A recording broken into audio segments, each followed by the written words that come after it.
నన్ను చూస్తూ ఉండకు, చాలా ఇబ్బందిగా ఉంది. మగాళ్ళు కూడా అమ్మాయిలు ఇలాగే చూస్తారు కదా. ఎంత ఇబ్బందిగా ఉంటుందని నాకు ఇప్పుడేగా తెలిసింది. ప్లీజ్ వెళ్ళు. నాప్కిన్ ఇచ్చేసి వెళ్తాను. అక్కడ పెట్టేసి వెళ్ళు, నేను తీసుకుంటా కదా. పర్లేదు. అయిపోయిందిగా, ఇక వెళ్ళు. పువ్వెందుకు ఇచ్చావు చెప్పు, ఎందుకు ఇచ్చావు? బుద్ధి లేక ఏదో బాగుందన్నావు, ఇస్తే హ్యాపీగా ఫీల్ అవుతాను ఇచ్చాను. సరే ఇప్పుడు ఇవ్వనులే.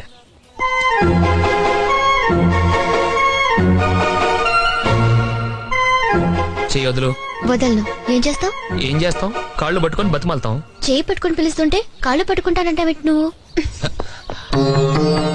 దీన్నేమంటారో తెలుసా? చేయి చేసుకోవటం అంటారు. పాణిగ్రహణం అంటారు. ఒక అమ్మాయి ఎడం చేయి, ఒక అబ్బాయి కుడి చేయి కలిస్తే పెళ్ళైపోయినట్లే. నువ్వు లాంటి కొత్త రూల్స్ పెట్టు. నాకు తెలిసినంతలో 3 వేస్తేనే పెళ్లి. ఏం తింటున్నావు నువ్వు? చేయి వదలను కదా అని హ్యాపీగా ఫీల్ అవ్వకు. నిన్ను వదలను.